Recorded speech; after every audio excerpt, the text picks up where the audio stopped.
estérification et hydrolyse.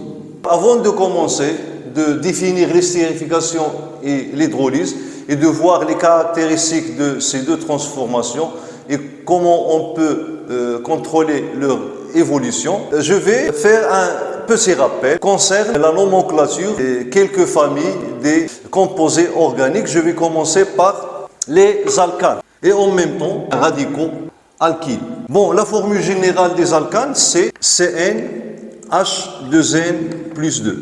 Pour les alkyles, puisque ce sont des radicaux, donc je dois retrancher ici un atome d'hydrogène pour que ces alkyles puissent se fixer sur une chaîne carbonée. Parce que les alkyles, ce sont des radicaux qui peuvent se fixer sur les chaînes carbonées ou bien les squelettes carbonés. Donc la formule générale est la suivante, CnH2n plus 1. Voilà. Donc ici, formule générale. Voilà. Bon, la nomenclature elle est constituée de deux termes. Le premier terme, c'est un préfixe qui désigne le nombre d'atomes de carbone. Le deuxième est un suffixe qui désigne la nature de la famille, donc on est en alcane. Bon, pour n égale à 1, donc ici je vais parler de nomenclature. Nomenclature, ok. Alors pour n égale à 1, donc il s'agit de CH4. Le nom commence par met. Et puisqu'on est en alcane, donc j'ajoute le suffixe an. Donc c'est méthane. Ok. Pour l'alkyle, ok. Alors la formule c'est CH. Alors ici je dois retrancher un atome d'hydrogène. Ici j'obtiens CH3 et voilà. Ce tiré-là indique qu'il y a ici un électron célibataire. Ça veut dire que ce radical cherche pour que cet atome de carbone soit entouré de 4 doublés électroniques et comme ça, il respecte la règle de l'octet. Le nom c'est met. Puis, donc, au lieu de an, donc, ici, il, méthyle. Lorsque j'ai deux atomes de carbone, C2, alors H2N plus 2, c'est H6, ok? Donc, le nom, c'est éthane, et pour l'alkyle, c'est éthyle. C3H8, C3H7. Propane, propyle. C4H10, puis C5H12 et C6H14. Butane, pentane, hexane. Butyl, pentyl, hexyle. Ok. Je vais donner un exemple d'un alcane et on va chercher son nom ensemble. CH3, CH, CH3 par exemple, CH2, CH2, voilà, CH3 et ici C2H5. Alors je dois ici éliminer un H pour que ce carbone-là respecte la règle de l'octet parce que maintenant il est entouré de 5 doublés, 1, 2, 3 et les deux doublés qui sont formés entre le carbone et l'hydrogène. Cet alcane a une chaîne ramifiée, ok, c'est pas une chaîne linéaire. Donc pour nommer ce composé, je dois numéroter la chaîne carbonée ou bien le squelette carboné de telle sorte que les numéros des carbones qui portent les radicaux, ok, lorsque je ferai leur somme, je dois avoir le minimum possible, ok. Donc je dois commencer par ici, parce que si je commence par là, alors ici, j'aurai le numéro 1, 2, 3, 4 et 5, ok. Donc, le numéro 4 et le numéro 5, ça va donner, la somme c'est 9. Si je commence par la gauche, alors 1, 2, 3, ok. Donc ici 2, le numéro 2 et le numéro 3, donc 2 plus 3 c'est 5, et 5 inférieur à 9. Donc on va adopter cette numérotation. Donc je commence ici par 1, 2, 3, 4, 5.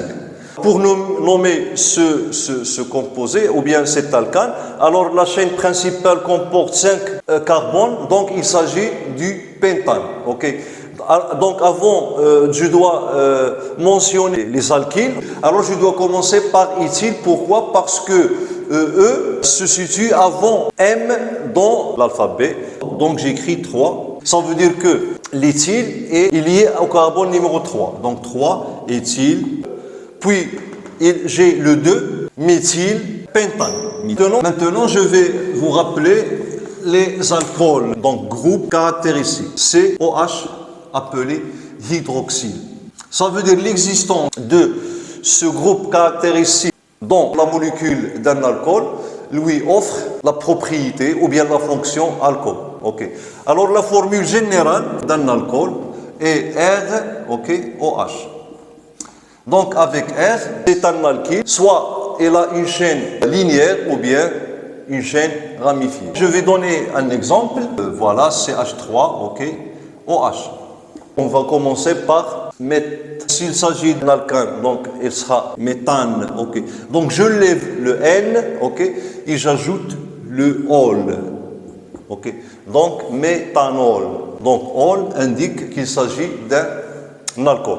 Un autre exemple, CH3, CH2, CH2OH. Là, j'ai 3 atomes de carbone. Donc propane, j'enlève le E et j'ajoute au L et j'obtiens propanol. Supposons que j'ai un radical, ici CH3. Le nom sera méthylpropanol. Peut-être vous allez vous demander pourquoi on n'a pas mentionné le numéro de carbone sur lequel est situé ce radical. Eh bien, la réponse elle est simple, puisque si j'enlève ce radical de ce carbone-là et je le pose ici, alors dans ce cas, j'aurai le butanol. Ici, je le pose ici, j'aurai un autre alcool qui n'est pas le propane. Donc là, je dois numéroter les atomes de carbone. 1, 2, 3 et 4.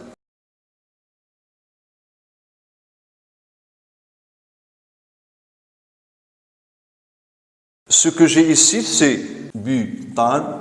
Et je dois mentionner le numéro de l'atome de carbone qui est 2, 2, ol.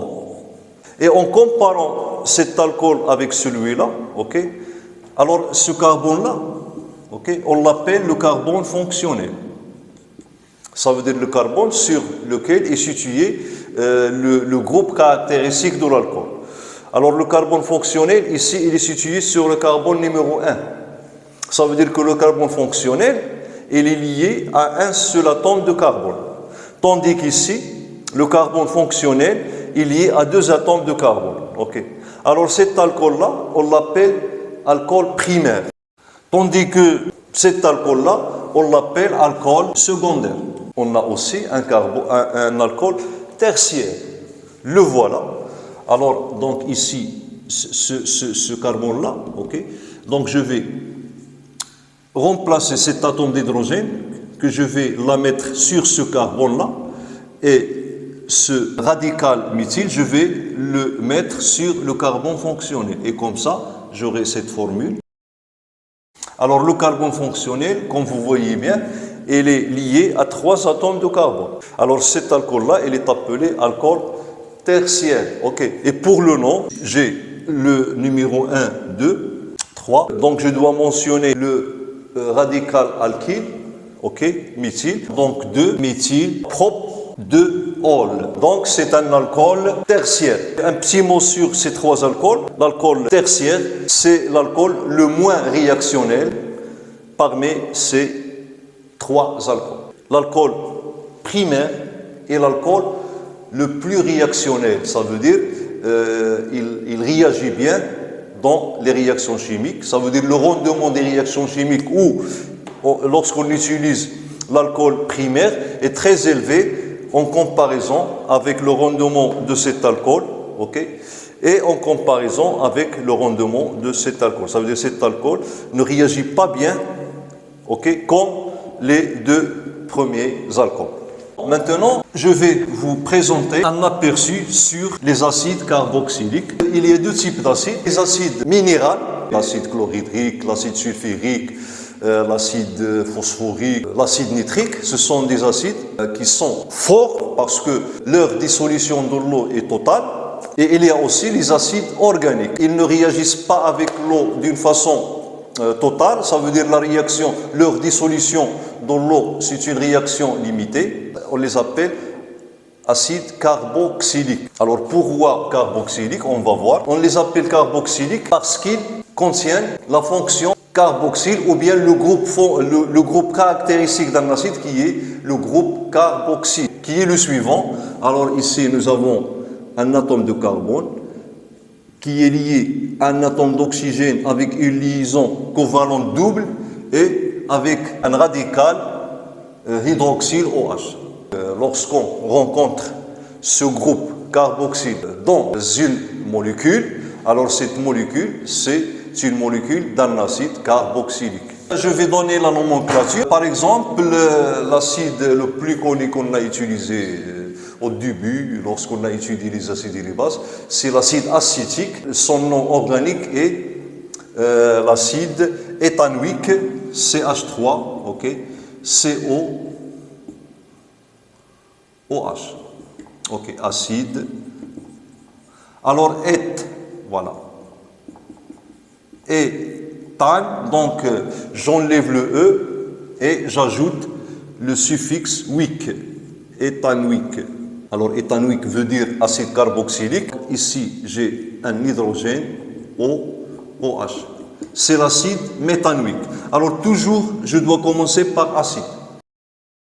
Alors, si j'ai par exemple un radical sur la molécule d'acide, par exemple, supposons qu'on a cette molécule CH3, CH2, ou bien CH3, ok, COOH. Alors, dans ce cas, je ne vais pas utiliser de numérotation parce que si CH3 est situé ici, ok, donc je vais obtenir l'acide butanoïque. Alors ici, c'est un acide propanoïque, mais sa molécule est liée à un radical, donc je dois mentionner les radicales. Donc acide méthylpropanoïque. Il y a aussi l'acide benzoïque, voilà, COOH. Je vais parler d'un dérivé d'acide qu'on appelle anhydride d'acide, ok, qu'on va utiliser dans la prochaine leçon. Alors comme ça, vous aurez une idée sur anhydride d'acide. Son groupe caractéristique, ici j'ai C, double liaison O, C, double liaison. Voilà. Je vais donner des exemples. L'anhydride d'acide il est symétrique par rapport à l'atome d'oxygène. Donc ici par exemple j'ai CH3, ok, C, double liaison O, double liaison, pardon, C, double liaison O, ok, et ici j'ai CH3. Je commence par anhydride éthanoïque. Alors le nom est dérivé de cette partie-là. Autre exemple, c'est 2H5, ok, C2H5, voilà, C, ok, double liaison O, C, ok, double liaison O, ici C2H5. Donc je vais dériver le nom de l'acide. Donc je suppose ici que j'ai un hydrogène, ok. Alors là, j'ai combien d'atomes de carbone? 1, 2 et 3. Donc c'est l'acide propanoïque. Donc j'enlève le terme acide et j'écris anhydride propanoïque. Propanoïque. Voilà, ok. Finalement, je vais parler des esters. Ce sont des composés organiques qui sont caractérisés par le groupe caractéristique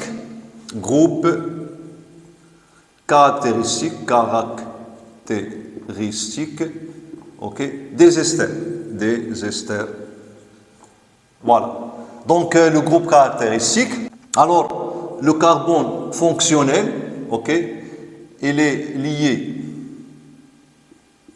avec double liaison avec l'oxygène, ok. Voilà. C'est le groupe fonctionnel des esters.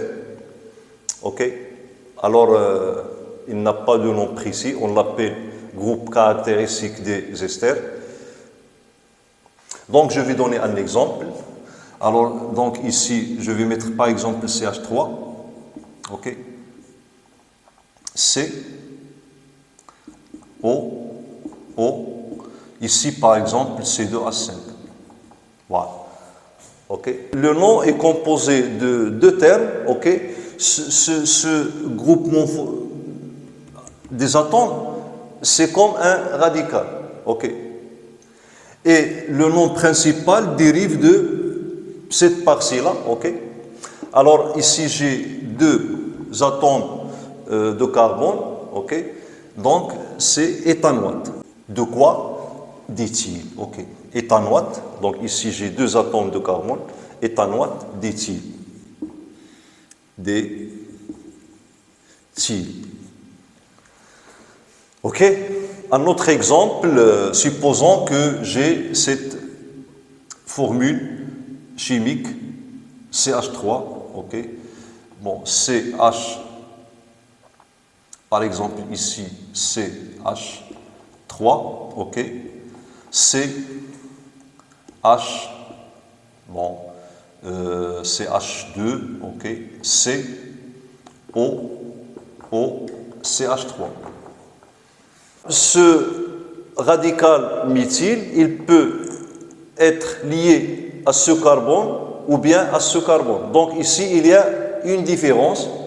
Donc je dois numéroter la chaîne carbonée. Ok. Donc le carbone fonctionnel, c'est le carbone fonctionnel. Donc je commence par le carbone fonctionnel. 1, 2, 3 et 4.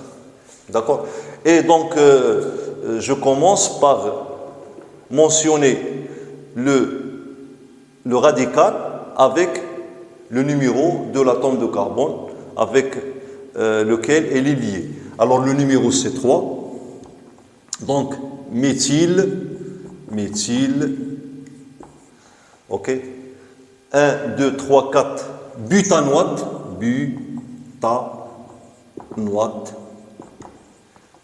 2 méthyle,